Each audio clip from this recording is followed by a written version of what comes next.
Vamos a mais um vídeo sobre o cangaço, é o tema que eu tenho agora procurado analisar mais. E entre os livros encontrados, que eu já passou, eu encontrei este daqui, que é de Wagner G. Barreira, Lampião e Maria Bonita, uma história de amor e balas. Eu achei bastante interessante o livro e é um dos livros que eu até selecionei como sendo um dos que eu aprovei, né, eu gostei do livro, enfim, né? Ele vai falar que no ano de 2017 estava lá em Serra Talhada, antiga Vila Bela, no museu, estavam proferindo uma palestra sobre os cangaceiros e sobre o cangaço lampiônico, onde tem o museu, né? E então surgiu um rapaz que questionou o seguinte, que havia escutado que, de certa vez, o Virgulino, aborrecido com um dos seus sequazes, que havia reclamado que a comida que uma senhora havia preparado, uma coiteira certamente, preparada para o seu bando, né? Ela havia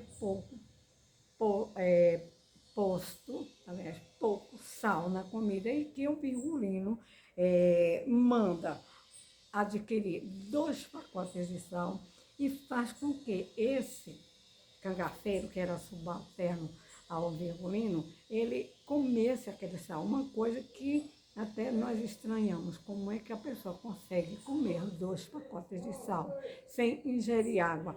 Provavelmente teria algum efeito, né? Porque a gente sabe que o sal, ele aumenta a pressão sanguínea e poderia ter levado até a morte, né? Esse cangaceiro, né, que acompanhava o Lampião. Depois, então, ele vai falar sobre um outro, assim, uma pessoa que não era brasileira, mas que foi um grande criminoso, né, e que chamava-se, era de Madrid, né, cujo nome era Beneventura de Rothschild, um nome até estranho para a gente, né? E então esse de Rothschild, ele foi condenado à morte, né, em 3 países. Ele sempre conseguia fugir, né? E então, mas até que um dia ele foi, conseguiram matar esse derrote, né? E que havia nessa história, nessa conversa em que estavam algumas pessoas comentando num café, sentado tomando café, e tinha um homem que era muito anarquista e que ridicularizou a história desse derrote, né? Bom, enfim, ele vai começar falando, o autor aqui, Wagner Barreira, ele vai fazendo a sua descrição, eu achei muito boa, né? Porque ele vai falar que os primeiros livros que surgiram desse derrote eram livros assim muito fantasiosos. E ele vai comparar justamente a história do Virgulino, do Lampião, né? Que a história ela vai ficando cada dia mais floreada, né? Então, e que existe hoje mais de 1.500 teses em relação a esse criminoso, né?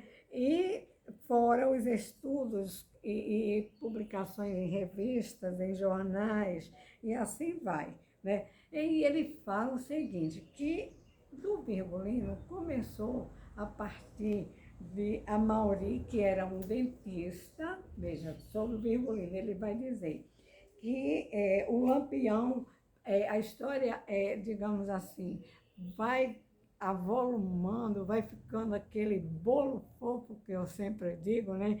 Vai se avolumando de acordo com o fermento que vão colocando na história, né? E que o Amaury, Antônio Amaury, dentista de São Paulo, autor de dezenas de obras sobre o cangaço, ele vai também descrevendo o cangaço e o cangaceirismo e o Lampião de acordo com as necessidades dele e sempre visando o fator, né, digamos assim, a rentabilidade que os seus livros estavam ganhando vulto e para isso era rentável, tanto que ele fez muitos trabalhos para a TV, para jornais, deu palestras, ele era o número um, né? Ele era o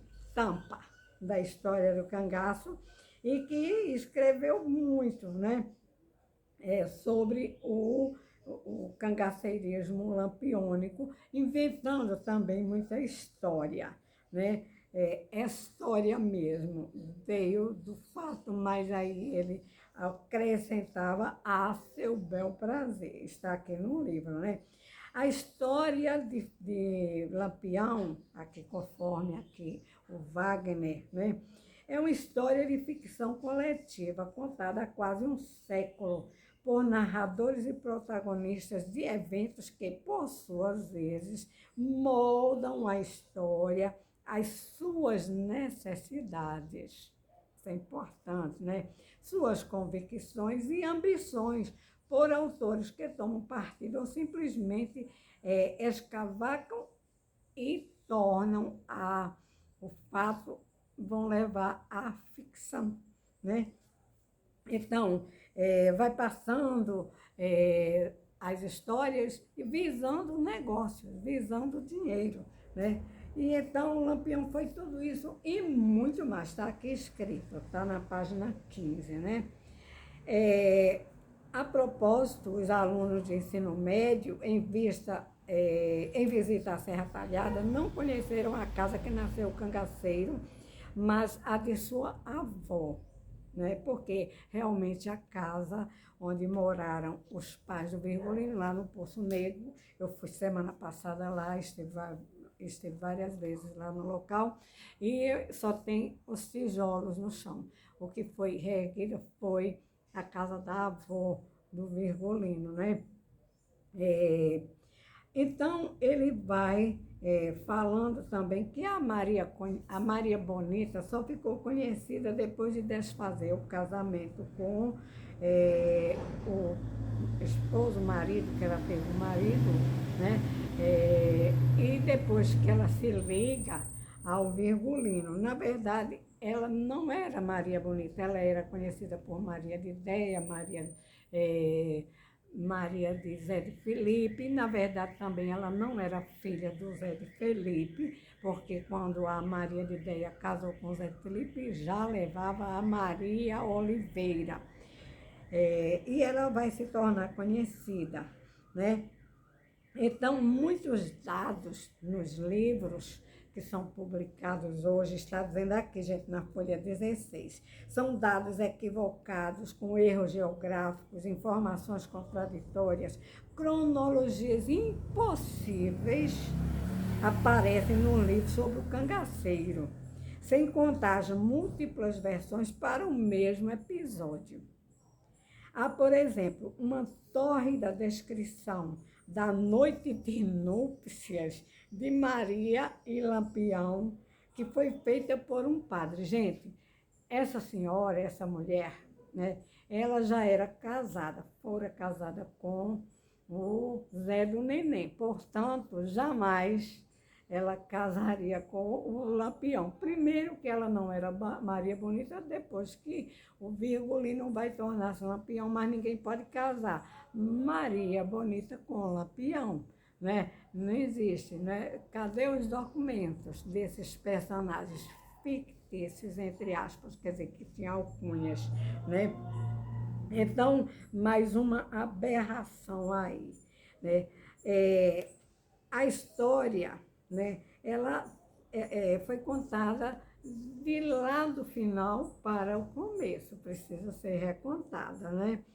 Por quê? Então, ficou muito mais evidente essa história a partir de Angico, que ninguém sabe o que ocorreu ali em Angico, e eu realmente concordo exatamente com esse autor, o Wagner, como também com o Rico Inglês, coisa que a gente não gosta que nós digamos, mas essa é a verdade, né?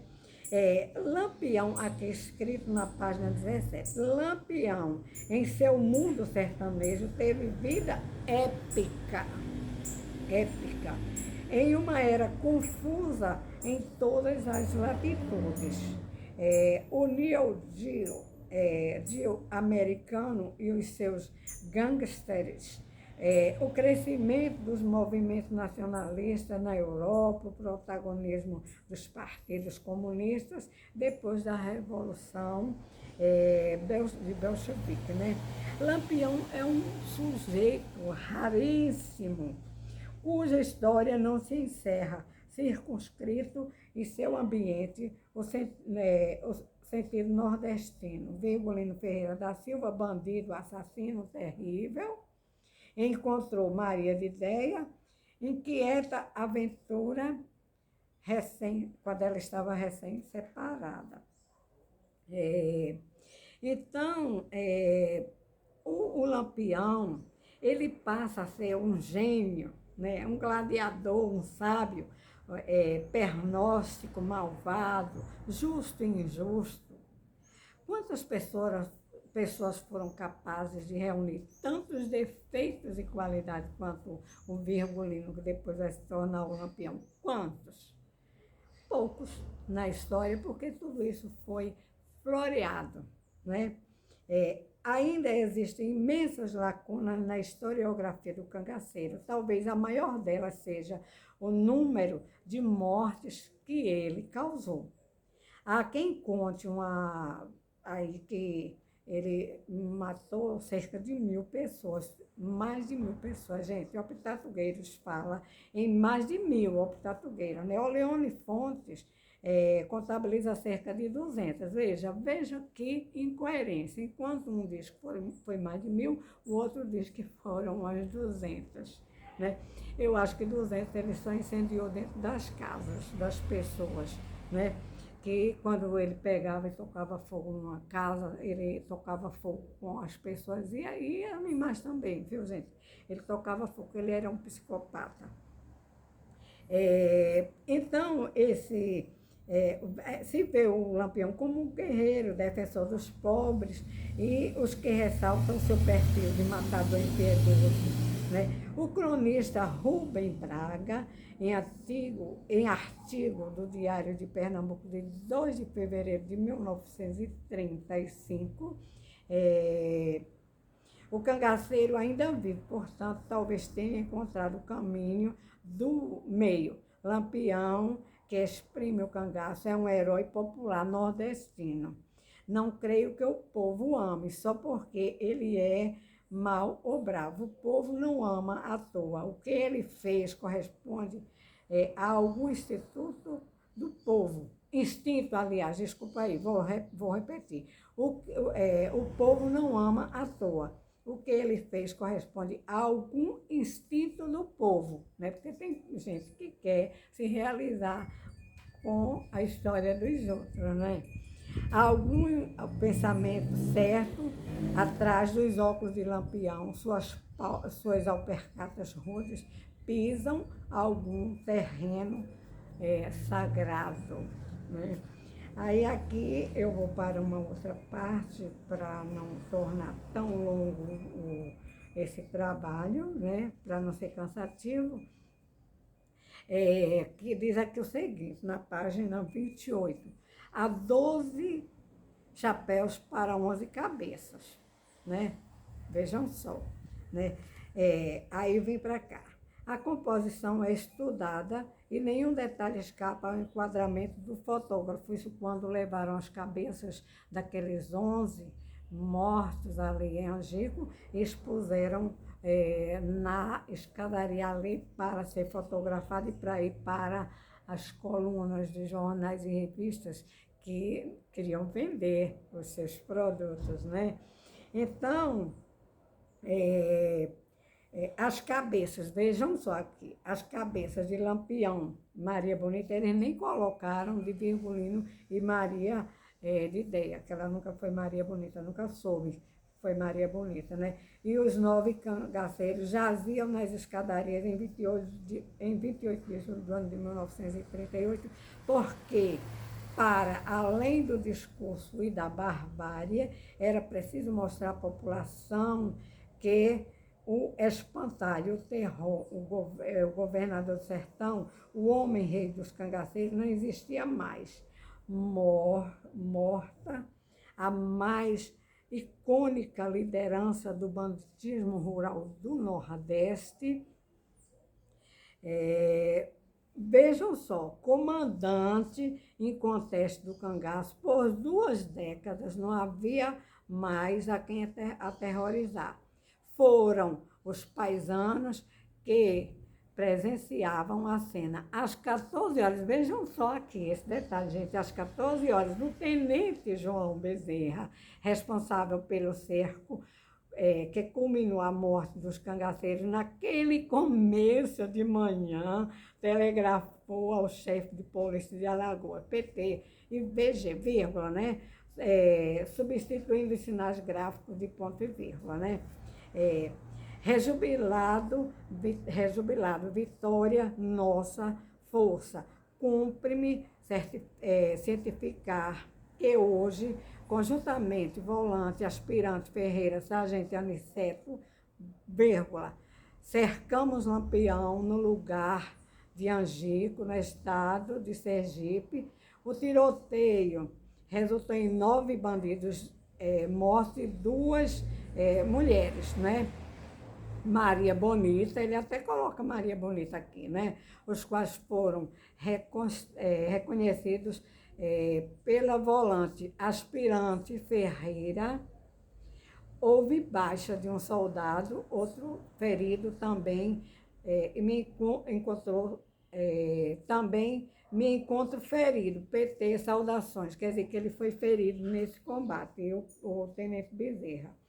E então as cabeças foram levadas, né, a Alagoas já apodrecidas, foram outra vez exibidas ao público antes de serem estudadas por legistas, examinadas, medidas e classificadas pelos critérios de Lombroso, Cesare Lombroso, o italiano que criou a antropologia criminal, desculpa aí, segundo a qual determina as características físicas que serviriam para identificar malfeitores.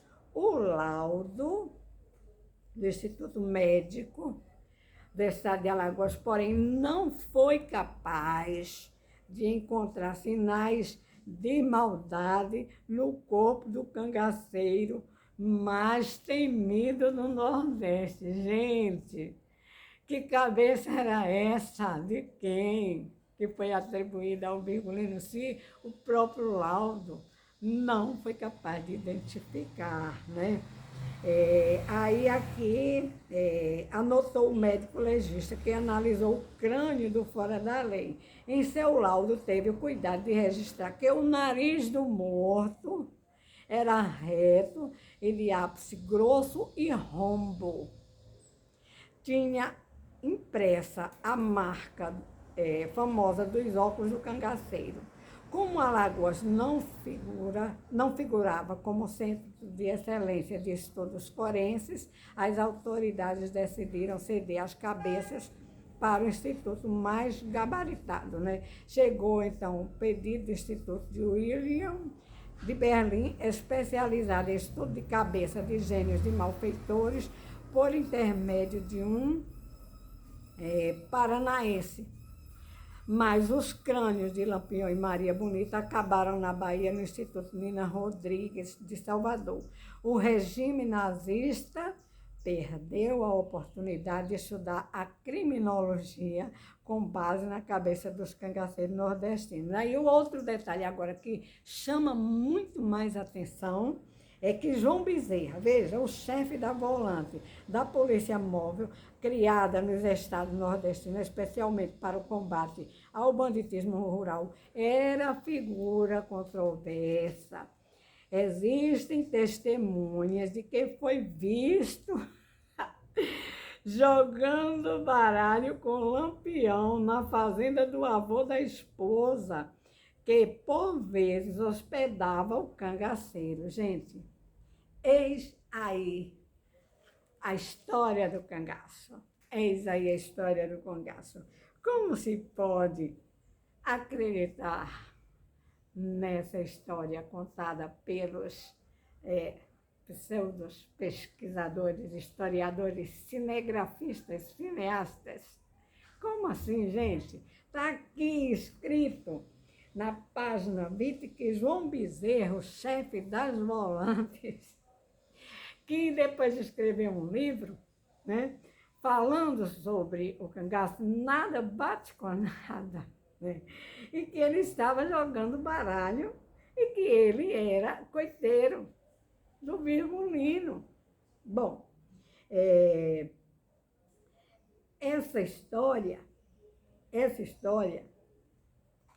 tem que ser recontada, mas será que ainda é possível? Não creio. Não creio.